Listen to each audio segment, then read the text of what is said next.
Target, Ploesti, center of Romania's oil industry and the richest oil fields in Europe. These scenes from captured German film showing the blazing results of continued air attacks were taken during April and May of 1944. These pictures of the Concordia Vega refinery, second largest in Ploesti, were taken during and after the attack of April 24th. The air battle of Ploesti, one of the greatest sagas of the war, ended August 19th, 1944, after 24 attacks. Save for 2 attacks in 1943 by the 8th and the 9th Air Forces, a small P-38 mission, and 4 attacks by RAF night bombers, the campaign to level Ploesti was carried out solely by the 15th Air Force. These attacks, between April 5th and August 19th, 1944, cost us 223 heavy daylight bombers out of 5,479 attacking, as well as 18 night bombers, 36 fighters. 2,200 airmen were shot down, but 1,166 of these were returned to Italy between August 31st and September 3rd of this year. We destroyed 188 enemy planes in the air.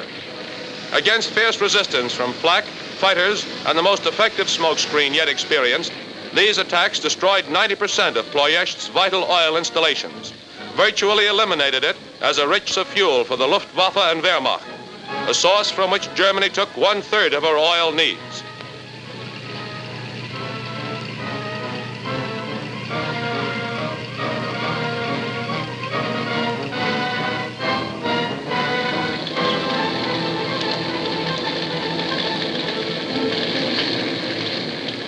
Smoke from the burning storage tanks at times completely obscured the sky, blotting out all light, even at midday.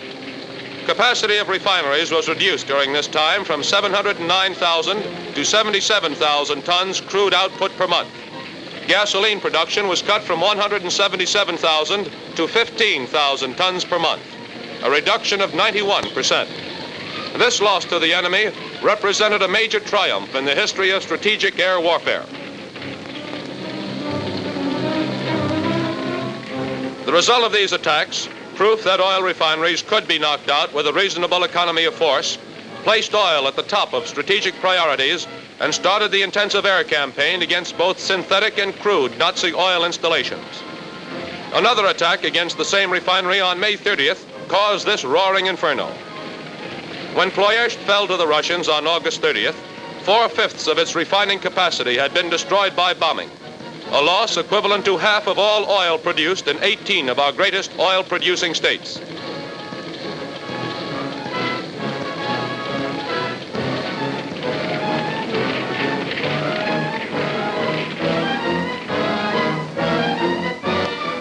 During September, the commander of the Mediterranean Allied Air Forces and the commanding general of the 15th Air Force inspected the bomb damage at Ploesti and visited the Astor Romana refinery, largest in the area.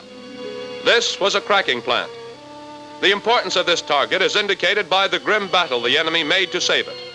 Outer anti-aircraft defenses of Ploesti were oval-shaped, with the north-south axis 30 miles long and the east-west axis 20 miles long. Inner defenses formed a belt around the town, studded with 240 heavy anti-aircraft installations, one of the 3 densest concentrations in Europe. The 3 principal aerodromes in the area were supplemented by 2 alternate bases and a number in the Bucharest area to the south. Barrage balloons were raised at night from 6,000 to 10,000 feet. Ploesti and its suburbs comprised 19 square miles, but 2 dummy towns had been constructed several miles to the east and to the northwest of Ploesti to deceive attacking bombers. The enemy's increasing defensive tactics required a complete alteration of bombing technique after the first few missions. Flak, as heavy as it was, did not cause losses inconsistent with the high priority value of the target. And enemy interception became weaker as destruction of fighters and aircraft plants forced the Nazis to disperse their air strength to protect widely scattered industries. But smokescreens, initially ineffective, became Ploesti's major defensive weapon and made normal visual bombing virtually impossible. However, all of the enemy's defensive measures were overcome and the attacks were pressed home with success.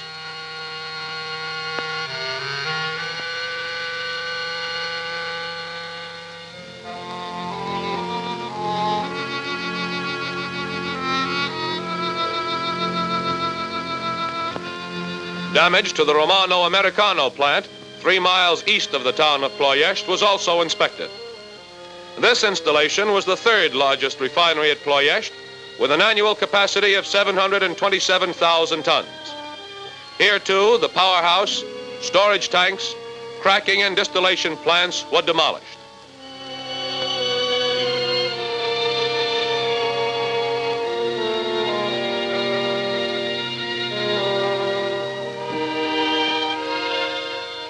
The entire Ploesti oil region was closely built up with refineries and pumping stations interconnected by railway.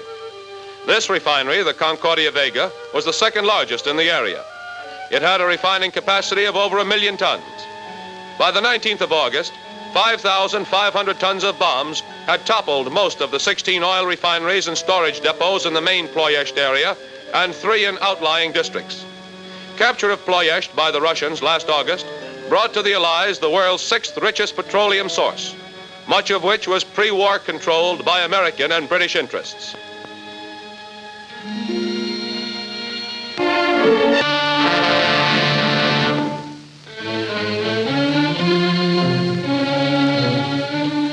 Turnău-Severin, Danube city on the Yugoslav-Romanian border at the southwestern extremity of the Carpathians, was captured September 6, 1944. These captured German films, photographed last summer, show Allied bomb damage. Here are the railroad yards, sheds, and workshops, just and wharves on the banks of the Danube. The locomotive roundhouse, crowded with engines, is a mass of debris. The railroad and docking facilities of Turnău-Severin made it the leading grain port in Romania, as well as an important oil distribution center. And as the southern end of the Russian front continued to drive westward, Turnău-Severin had particular significance. Its railroads were the key to withdrawal of some 10 Nazi divisions from the lower Balkans.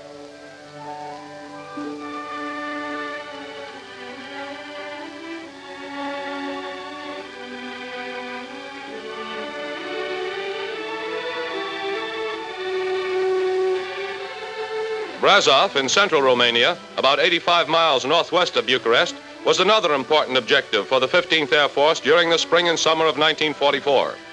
It, too, contained a vulnerable concentration of transportation targets on the railway line that moved oil products and freight between central Romania and Western Europe. At one time, 20% of Romanian oil shipped to the Axis was transported over this line. The freight yard at Brasov contained numerous sidings, warehouses, and extensive engine maintenance facilities. In Romanian industrial importance, Brasov ranked with Bucharest and Ploesti. It contained many diversified and highly productive targets. Among them, a munitions and cannon factory that produced shells, tanks, anti-aircraft artillery, railroad car and locomotive parts. The factory was located about 3.5 miles southeast of Brasov.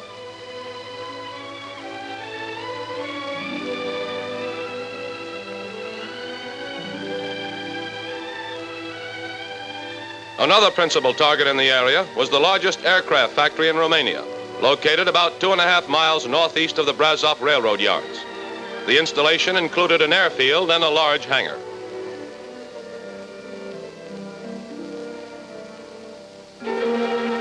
Bucharest, capital of Romania, hub of the Romanian transportation network, and industrial and commercial heart of the country, presented many primary targets for 15th Air Force bombers. These captured German scenes of the North Railroad Station in Bucharest were taken during and after a raid of April 24th and reveal the effective marksmanship of Allied planes. In addition to transportation facilities, munition and oil plants in the area were also attacked. Bucharest fell the end of August and was the first former enemy capital taken by the Red Army. Red tanks and cavalry, completely equipped with American-made vehicles, entered the city without a fight.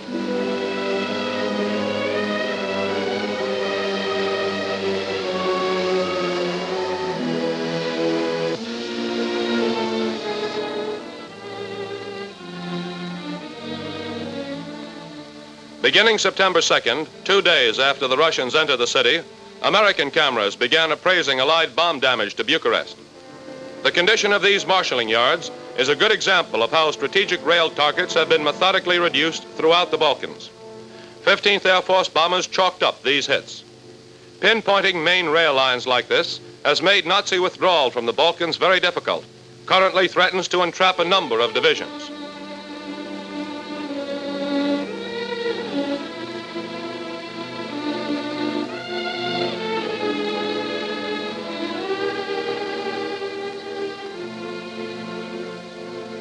Incensed at losing their Romanian satellite, Nazi retaliation sent the German Air Force back on a 4-day indiscriminate bombing raid. Many landmarks were damaged or destroyed. The following scenes show some of that destruction. German prisoners were put to work clearing and repairing the results of Nazi bombings. The university, founded by King Carol and seen in the background, was extensively damaged. The Royal Palace also suffered several hits. Although badly torn up, Bucharest seemed to get back to normal, readjusting itself readily to its change of position in the war. Romania's loss has been crucial for the Reich. Strategically, Romania meant Nazi control of all southeastern Europe. Romanian wheat surpluses, 1 million tons last year, had helped solve the Nazi food problem. Before Allied bombings, Germans had drawn a third of their oil from the Ploesti fields, 15% of their manganese from Romanian mines. Many prominent buildings were wrecked by German bombs. But bomb damage could not stop the Balkan upheaval that followed Romania's surrender. Bulgaria quit soon after, and the way was open to Hungary, last big German satellite. At October's end, Hungary was seeking an armistice as the fall of Budapest, within the sight of Russian guns, was imminent.